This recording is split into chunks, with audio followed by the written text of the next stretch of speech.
Assalamu alaikum. Welcome to the AHF Academy. I am your biology teacher. I will teach you about the introduction to biology. Here is another topic for discussion from chapter first, and topic name is relationship of biology to others. ये question as a long question, ये important long question है, ये paper में आता। आपने एक बात याद रखनी है कि ये क्वेश्चन है, ये कोई और क्वेश्चन पीछे से आ जाता है तो आपको सॉल्व कैसे करना है। जैसा कि यहाँ पे हैं biophysics, biochemistry, bio mathematics and biogeography या बायोइकोनॉमिक्स। जैसे हम यहाँ पे एग्जांपल लेते हैं बायोफिजिक्स की। बायोफिजिक्स है तो बायोफिजिक्स को डिफाइन करने के बाद आपके पास एग्जांपल्स होनी चाहिए। एग्जांपल्स को एक्सप्लेन करने के लिए आपको इस टॉपिक पर फुल कमांड होनी चाहिए। ठीक है, नेक्स्ट हम चलते हैं अपने टॉपिक की तरफ। अच्छा जी, यहाँ पे लिखा हुआ है, चलें टॉपिक स्टार्ट करते हैं। पहले हम ये देखते हैं कि क्या बायोलॉजी का दूसरी साइंस के साथ कोई रिलेशन है या नहीं, अगर होता है तो किस फॉर्म में होता है। बायोलॉजी, जैसे कि हमें पता है, जो बायोलॉजी है वो स्टडी ऑफ लिविंग ऑर्गेनिजम्स है। तो जब हम लिविंग ऑर्गेनिजम्स की स्टडी करते हैं तो दूसरी ब्रांचेस साइंस की, उससे हम लिंक में रहते हैं, इंटरकनेक्टेड रहते हैं। जब आप खुद बायोलॉजी पढ़ते हैं या पढ़ेंगे केमिस्ट्री, फिजिक्स, तो आपको इन सब का आपस में एक रिलेशनशिप दिखाई देगा। फॉर एग्जांपल, मैं अगर यहाँ मसल्स को स्टडी करूँगी तो वो बायो में आएगा। अगर मैं यहाँ मसल्स की मूवमेंट की बात करूँ या उनके मोशन की बात करूँ तो वो फिजिक्स में आएगा। अगर मसल्स मूव कर रहे हैं, मसल्स को एनर्जी मिलती है, एनर्जी कहाँ से मिलती है? केमिकल रिएक्शन से मिलती है। तो देखेंगे ये रिलेशनशिप जो है, ये जो केमिकल रिएक्शन है, ये किस में आएगा? केमिस्ट्री में आ जाएगा। मतलब मेरा कहने का ये है कि हर ब्रांच का दूसरी ब्रांचेस के साथ क्या है? रिलेशनशिप है। तो मैं ये बताना चाह रही थी कि साइंस की कोई भी साइंस की ब्रांच है, कोई भी साइंस की ब्रांच है, वो एक दूसरे से अलग नहीं है बल्कि इंटरकनेक्टेड है। इसी वजह से एक नई साइंस का पता चलता है हमें, और उसका नाम है interdisciplinary science. What is interdisciplinary? तो ये एक ऐसी साइंस है जो काफ़ी सारी साइंस के मिलने से वजूद में आई, या एक ऐसी साइंस जिसमें सारी साइंस आपस में इंटरकनेक्टेड होती हैं, उन्हें हम कहते हैं interdisciplinary science. Biology includes information on various aspects of living things, but these information relate to other branches of science as well. जैसे कि मैंने आपको बताया कि साइंस की हर ब्रांच एक दूसरे से क्या है? इंटरकनेक्टेड है, मतलब वो लिंक्ड है उनका आपस में। Each branch of species has relationship with all other branches. For example, when studying the process of movement in animals, the biologists have to refer to the laws of motion in physics. हम यहाँ पे example की बात करते हैं तो हम जो एनिमल्स की मूवमेंट की जो प्रोसेस है उनको हम स्टडी करते हैं, किस में? बायो में। We have to refer to the laws of motion in physics. और फिजिक्स में हम क्या स्टडी करते हैं? लॉज ऑफ मोशन को स्टडी करते हैं। जो फिजिक्स के लॉज है उनको हमने किस में अप्लाई करना है? बायो में अप्लाई करना है। This form the basis of interdisciplinary science. इसे हम क्या कहते हैं? ये हमारे पास क्या है? Interdisciplinary science. आगे हम बात करते हैं बायोफिजिक्स की।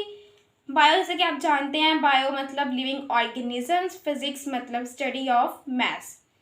It deals with the study of the principles of physics which are applicable to biological phenomena.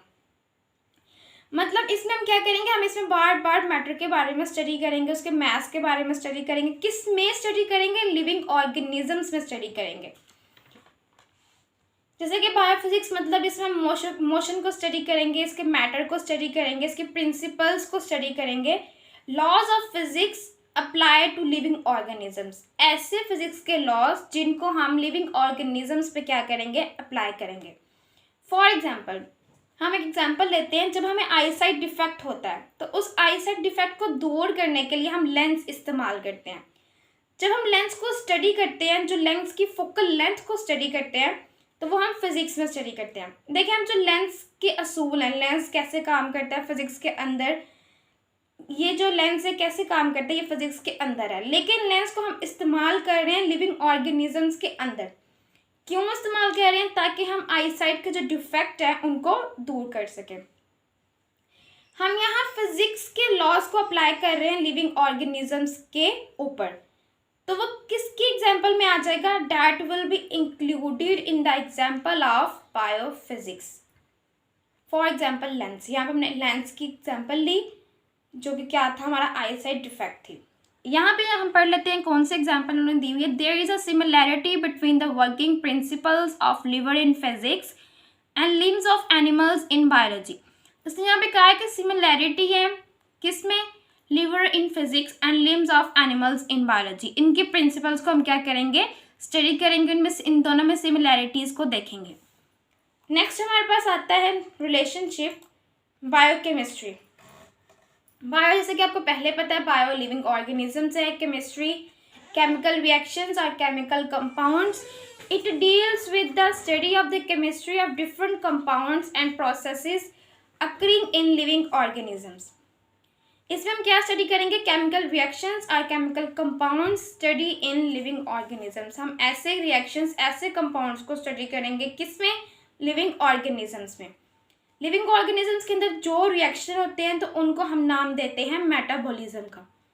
All the chemical reactions taking place in the living organisms is known as metabolism.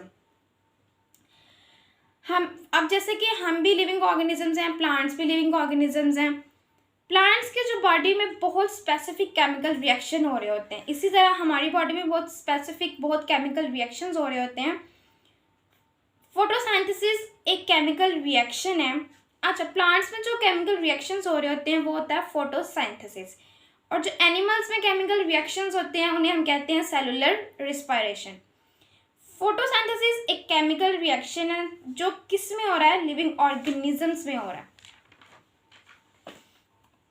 जैसे यहाँ पे लिखा हुआ example को, the study of basic metabolism of photosynthesis and respiration involves the knowledge of chemistry. जैसे कि मैंने आपको पहले बताया जो फोटोसिंथेसिस है वो किस में होती है, प्लांट्स में, और जो सेलुलर रिस्पायरेशन है वो किस में होता है, एनिमल्स में। नेक्स्ट हम इसके रिलेशनशिप को देखते हैं, biomathematics and biometry. It deals with the study of biological processes using mathematical techniques and tools। जैसे कि इसने यहाँ पे बात की कि जब हम लिविंग ऑर्गेनिजम्स के प्रोसेस को स्टडी कर रहे होते हैं या लिविंग ऑर्गेनिजम्स के ऊपर एक्सपेरिमेंट कर रहे होते हैं, उस वक्त हमें मैथमेटिक्स की कुछ असूलों की ज़रूरत पड़ती है, कुछ कवानीन की ज़रूरत पड़ती है।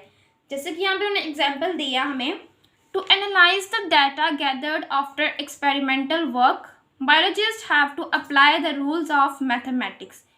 मतलब वो यही कह रहे हैं, या हम क्या करेंगे, यहाँ पे हम डाटा को एनालाइज करेंगे, उसको इकट्ठा करेंगे, किसके बाद, एक्सपेरिमेंटल वर्क के बाद, और उसको अप्लाई करेंगे मैथमेटिक्स के जो रूल्स हो, मैथमेटिक्स के जो रूल्स हैं वो अप्लाई करेंगे किस पे, जो हमने डाटा गैदर किया, इकट्ठा किया, एनालाइज किया, उस पर।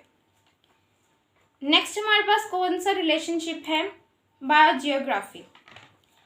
बायोजियोग्राफी, इसमें आपको नाम से पता चल रहा है, bio means living organisms, geo mean earth and graphy mean distribution. इसमें हम क्या करेंगे, existence and distribution of different species of organism in different regions of earth is called biogeography.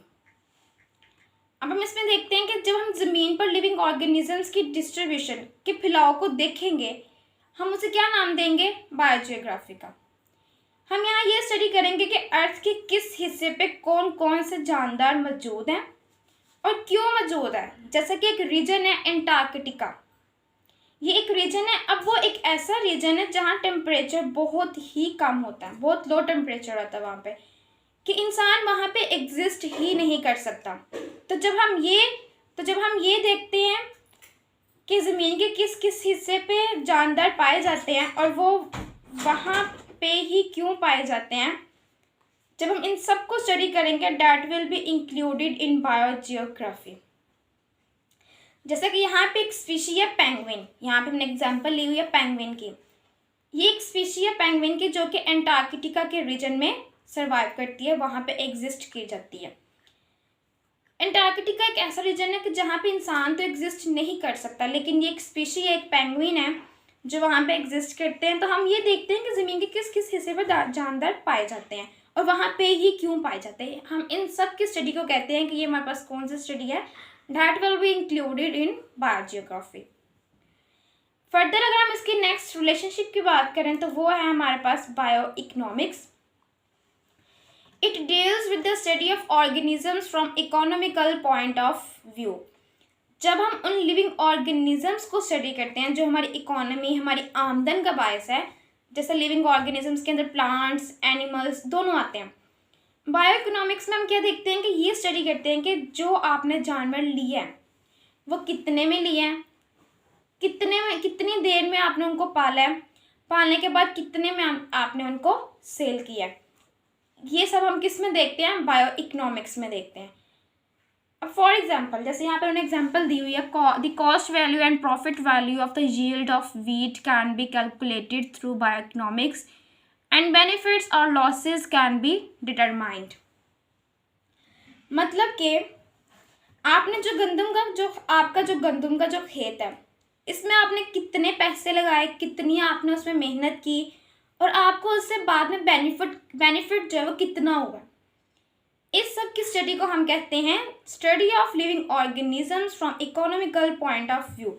मतलब हम इसमें इकोनॉमिकल पॉइंट ऑफ व्यू से study करते हैं और यहाँ पे हम देखते हैं कि इसमें कितने बेनिफिट्स हुए हैं हमें और कितने लॉसेज हुए हैं इसके। ये था जी हमारा आज का टॉपिक। आई होप कि आपको बहुत अच्छे से समझ आ गई होगी लेक्चर की, वीडियो की। और जिसने अभी तक मेरा चैनल सब्सक्राइब नहीं किया वो जल्दी से जाके मेरा चैनल को सब्सक्राइब कर दे, लाइक करे, शेयर करे, कमेंट करे। ओके।